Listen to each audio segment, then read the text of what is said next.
আসসালামু আলাইকুম ভিউয়ার্স, আজকে আমি আপনাদের সাথে শেয়ার করব প্যান্ট পাজামার মুহুরির এই সুন্দর ডিজাইনটি, যেটি আমি নতুনদের কথা চিন্তা করে খুবই সহজ পদ্ধতিতে বানিয়েছি।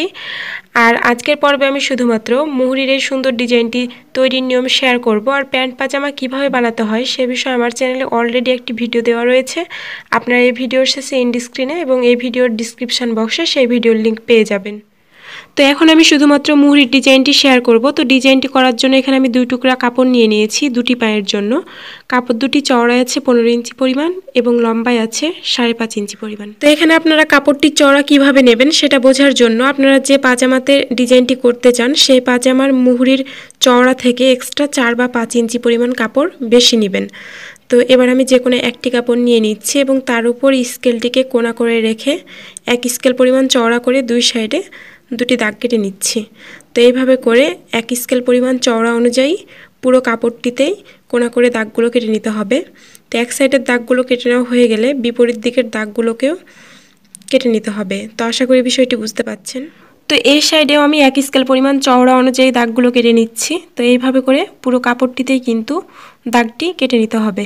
তো দেখুন সম্পূর্ণ কাপড়টিতে দাগগুলো কেটে নেওয়া কমপ্লিট হয়ে গিয়েছে। এবার যে কোনো একটি দাগের দুই মাথা এইভাবে ধরে খুব সাইড দিয়ে সেলাইটি করে নিতে হবে। তো এখানে কাপড়টির খুব সাইড বরাবর সেলাইটি করতে হবে। একইভাবে এর পরের দাগটিকেও সেলাই করে নিতে হবে। আর আমি যে সাইডে এখন সেলাইটি করছি সেটি হচ্ছে কাপড়টির সোজা সাইড, তার মানে কাপড়টির সোজা পাশে সেলাইগুলো থেকে যাবে। তো একই নিয়মে এই সাইডের সবগুলো দাগ সেলাই করে নিতে হবে। তো আমি বাকি দাগগুলো অফ ক্যামেরায় সেলাই করে নিয়েছি। এবার আমি বিপরীত দিকের দাগগুলোকেও সেলাই করে নেব। তো বিপরীত সাইডের যে কোনো একটি দাগের দুই মাথা এভাবে ধরে খুব সাইড দিয়ে সেলাই দিয়ে নিতে হবে। আপনাদের কাছে অনুরোধ রইল ভিডিওটি না টেনে সম্পূর্ণ দেখার জন্য, কারণ সম্পূর্ণ ভিডিওটি না দেখলে আপনারা ডিজাইনটি ভালোভাবে বুঝতে পারবেন না। তো একইভাবে পাশের দাগটিকেও সেলাই করে নিতে হবে। তো অনেক আপুই আছেন যারা সম্পূর্ণ ভিডিও না দেখে কমেন্ট করেন যে আপু ভালোভাবে বুঝতে পারিনি। তো আপনারা আগে পুরো ভিডিওটি একবার মনোযোগ দিয়ে দেখবেন, তাহলে আশা করি সম্পূর্ণ বিষয়টি বুঝতে পারবেন। তো একইভাবে এই সাইডের সবগুলো দাগ অফ ক্যামেরায় সেলাই করে নিয়েছি আমি। সম্পূর্ণ কাপড়টি কিন্তু সেলাই করা কমপ্লিট হয়ে গিয়েছে। এবার আমি একটি বক্রম নিয়ে নিয়েছি এবং বক্রমটি লম্বায় আছে 4 ইঞ্চি পরিমাণ এবং চওড়ার দিকে আছে 12.5 ইঞ্চি পরিমাণ। তো এখানে আপনারা বক্রমের চওড়া কিভাবে নেবেন, আমি একটু আগে যে কাপড়টি সেলাই করলাম সেই কাপড়ের চওড়া অনুযায়ী বক্রমের কাপড়ের চওড়াটি নিয়ে নিয়েছি। এবার বক্রমটিকে প্রথমে চওড়ার দিকে এক ভাঁজ করলাম, তারপরে লম্বার দিকে আরও একটি ভাঁজ করে নিলাম। তো এবার আমি এর খোলা সাইডটি বন্ধ করে দেব সেলাই করে। এখানে বক্রমটির খোলা সাইড থেকে 3 সুতা পরিমাণ ওপর দিয়ে সেলাইটি করে নিলাম আমি। তো এখন যেটা করতে হবে, বক্রমটির বন্ধ সাইড থেকে 1/2 ইঞ্চি পরিমাণ ওপরে একটি মার্ক করে নিতে হবে।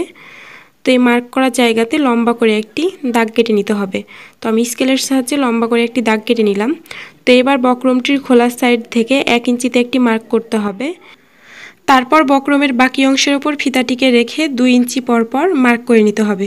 তো এখানে আমি 2 ইঞ্চি পর পর মার্ক করে নিলাম। তো এবার 2 ইঞ্চির মিডিল পয়েন্ট 1 ইঞ্চিতে একটি করে মার্ক করতে হবে। তো আমি কিছুটা ওপর থেকে 2 ইঞ্চির মাঝখানে একটি করে মার্ক করে নিলাম। তো এবার আমি এই বক্রমের ওপর ডিজাইনটি এঁকে নেব।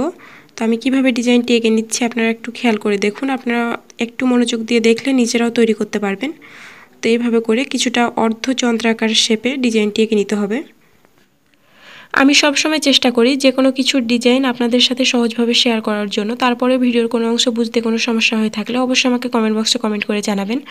তো এবার আমি এঁকে নেওয়া ডিজাইন অনুযায়ী বক্রমটি কাটিং করে নিচ্ছি। তো এখানে আপনারা বক্রমটি খুব সাবধানে কাটিং করে নেবেন, কারণ যেহেতু বক্রমটি 4 ভাঁজ অবস্থায় আছে তাই এটা অনেকটা শক্ত হয়ে যাবে। তো অবশ্যই কোণাগুলোকে ফিনিশিংভাবে কাটিং করতে হবে যেন কোণাটা মোটা হয়ে না থাকে। তো দেখুন আমি কিন্তু সম্পূর্ণ বক্রমটি কাটিং করে নিয়েছি, এই অংশটা বাদ চলে যাবে। আর এটা হচ্ছে আমাদের ডিজাইনটি। তো এবার আমি মাঝ বরাবর কাটিং করে নেব। তো এইভাবে করে বক্রমের 2টি পার্ট বের হবে, যেটা দিয়ে আমাদের শুধুমাত্র একটি পায়ের ডিজাইন হবে। আপনারা একইভাবে আরও 2টি বক্রম বের করে নেবেন।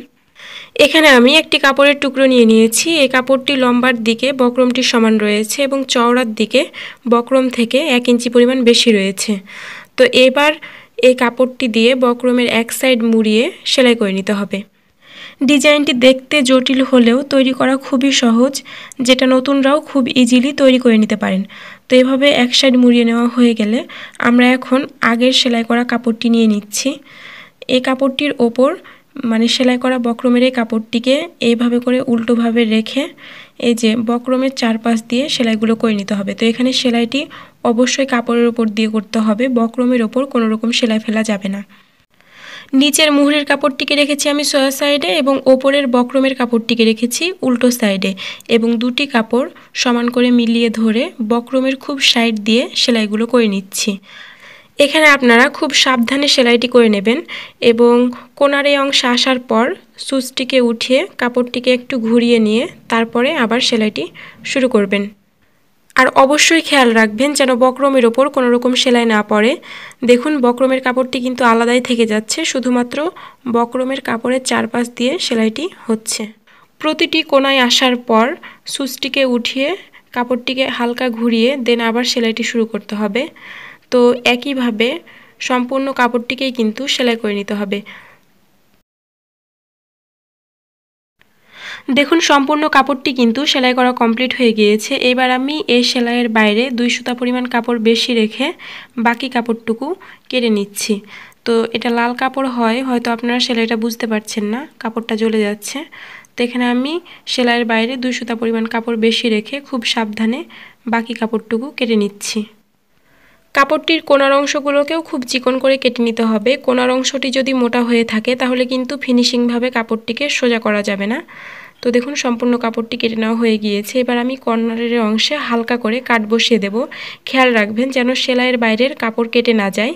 তো এবার আমি কাপড়টিকে সোজা করে নিচ্ছি। তো দেখুন বক্রমটা কত ফিনিশিংভাবে সোজা পাশে হয়ে গেল, এবং এটি হচ্ছে কাপড়টির সোজা সাইড। কাপড়টি সোজা পাশে কতটা সুন্দর আর ফিনিশিং হয়েছে আপনারা দেখতেই পাচ্ছেন। এবার আমি কাপড়টির উল্টো দিকে হাত দিয়ে তুলপাই করে নেব। তো আপনারা চাইলে মেশিনের সাহায্যেও এই সেলাইটি দিয়ে নিতে পারেন। তো এখানে আমি তুলপাই করে নিচ্ছি, কারণ তুলপাই করলে সোজা পাশে খুব একটা বেশি সেলাই বোঝা যায় না, এ কারণে দেখতেও খুব ভালো লাগে। তো আমি সেম কালারের সুতা দিয়ে পুরো কাপড়টিতে তুলপাই করে নেব। আর আপনারাও চেষ্টা করবেন এখানে তুলপাই করার জন্য। তো একইভাবে সম্পূর্ণ কাপড়টিতেই অফ ক্যামেরায় তুলপাই করে নেব। তো দেখুন সম্পূর্ণ কাপড়টি কিন্তু তুলপাই করা হয়ে গিয়েছে, এটা হচ্ছে সোজা পাশ। এবার আমি অপর বক্রমটি নিয়ে নিচ্ছি এবং আরও একটি কাপড়ের টুকরো নিয়ে নিচ্ছি, যেটা এই বক্রমের সমান লম্বা আছে এবং চওড়াই বক্রম থেকে 1 ইঞ্চি পরিমাণ বেশি রয়েছে। তো আমি আগের বক্রমটিকে যেভাবে এক সাইড মুড়িয়ে সেলাই করে নিয়েছিলাম, এই বক্রমটিকেও একইভাবে কাপড় দিয়ে এক সাইড মুড়িয়ে সেলাই করে নিচ্ছি। সেলাইটি করা হয়ে গেলে এখানে আমি আরও একটি কাপড় নিয়ে নিব এবং এই কাপড়টির ওপর সেলাই করা বক্রমের কাপড়টিকে উল্টো পাশে রেখে বক্রমের গা ঘেঁষে আবারও সেলাই করে নেব। তো এখানেও কিন্তু বক্রমের চারপাশ দিয়ে সেলাইটি করতে হবে এবং বক্রমের ওপর কোনো রকম সেলাই ফেলা যাবে না। তো আগের বক্রমটিকে কাপড় সহ আমি যেভাবে সেলাই করেছিলাম একইভাবে এখানেও সেলাইটি করে নিচ্ছি। আর নিচের কাপড়টিকে রেখেছি আমি সোজা সাইডে এবং উপরের কাপড়টিকে রেখেছি উল্টো সাইডে। একইভাবে কাপড়ের বাকি অংশটুকুও সেলাই করে নিতে হবে। তো বাকিটাও অফ ক্যামেরায় করে নিয়েছি আমি। এবার আমি কাপড়টিকে সোজা পাশে করে নিচ্ছি। তো এটা হচ্ছে কাপড়টির সোজা পাশ। তো এবার আমি যে প্যান্ট পাজামাতে ডিজাইনটি করব সেই প্যান্ট পাজামাটি নিয়ে নিয়েছি। প্যান্ট পাজামার ওপরের অংশটুকু আমি আগে থেকে সেলাই করে নিয়েছিলাম। তো এবার আমি এই প্যান্ট পাজামার ওপর এই বক্রমের কাপড়টিকে রেখে দুটি কাপড় সমানভাবে মিলিয়ে ধরে সেলাই করে নিচ্ছি। তো পাজামার কাপড়টিকে রেখেছি আমি সোজা পাশে এবং বক্রমের কাপড়টিকেও রেখেছি সোজা পাশে। তো দুটি কাপড় সমান করে মিলিয়ে ধরে সেলাই করে নিলাম। সেলাইটি দেওয়া কমপ্লিট হয়ে গিয়েছে। এইবার আমি ডিজাইন করা মুহুরির কাপড়টিকে নিয়ে নিব এবং পাজামার কাপড়ের ওপর মুহুরির কাপড়টিকে উল্টো পাশে রেখে দুটি কাপড় সমান করে মিলিয়ে ধরে সেলাই করে নেব। তো পাজামার কাপড়টিকে রেখেছি আমি সোজা সাইডে এবং মুহুরির কাপড়টিকে রেখেছি উল্টো সাইডে।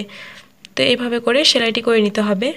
সেলাইটি করা কমপ্লিট হয়ে গেলে পাজামার কাপড়টিকে সোজা পাশে করে নিতে হবে এবং কাপড়টিকে ভালোভাবে মেলে নিয়ে এই যে ওপরের বক্রমের ওপর দিয়ে একটি চাপ সেলাই দিয়ে নিতে হবে। আপনাদের কাছে ছোট্ট একটি অনুরোধ, এই ডিজাইনটি আপনাদের যদি ভালো লেগে থাকে তাহলে অবশ্যই আমার ভিডিওতে একটি লাইক দেবেন এবং আমার চ্যানেল নতুন হলে অবশ্যই সাবস্ক্রাইব করে দেবেন। তো এখানে আমি কতগুলো ছোট ছোট পাথর নিয়ে নিয়েছি। এই পাথরগুলো আমি একটা একটা করে প্রতিটি কোণায় সেলাই করে নেব। তো এই পাথরগুলো সেলাই করার সময় আপনারা অবশ্যই একটু মোটা সুতা ব্যবহার করবেন। এখানে আমি 4 সুতা ব্যবহার করছি। তো এইভাবে করে প্রতিটি কোণাতে পাথরগুলো সেট করে নিতে হবে। তো অবশ্যই আপনারা দুইবার করে সেলাই উঠিয়ে নেবেন, তাহলে পাথরটি শক্তভাবে কাপড়ের সাথে লেগে থাকবে এবং কাপড়টি ধোয়ার সময় পাথরটি আর খুলে যাবে না। তো আমি একইভাবে নিচের এই কর্নারেও পাথরগুলো লাগিয়ে নেব। প্যান্ট পাজামা কিভাবে কাটিং ও সেলাই করতে হয় সে বিষয়ে আমার চ্যানেলে একটি ভিডিও দেওয়া রয়েছে, আপনারা চাইলে সেই ভিডিওটিও দেখে নিতে পারেন। আমি এই ভিডিওর শেষে এন্ড স্ক্রিনে সেই ভিডিওটি দিয়ে দিব। তো এইভাবে সেলাই করার পর উল্টো পাশে অবশ্যই গিট সেলাই দিয়ে নেবেন। তো এইভাবে করে গিট সেলাইটি দিয়ে নিতে হবে। সবগুলো পাথর লাগিয়ে নেওয়া হয়ে গেলে পাজামার কাপড়টিকে উল্টো সাইডে এভাবে একবার ভাঁজ করে পায়ের মুহুরির মাপ অনুযায়ী পাজামার কাপড়ের খোলা সাইডটি সেলাই করে নিতে হবে। তো দেখুন, অফ ক্যামেরায় খোলা সাইডটি সেলাই করে নিয়েছি আমি। পুরো পাজামাটি তৈরি করা কমপ্লিট হয়ে গিয়েছে এবং এটা কতটা সুন্দর হয়েছে। ভিডিওটি ভালো লাগলে একটি লাইক দেবেন। সবাই ভালো থাকবেন। আসসালামু আলাইকুম।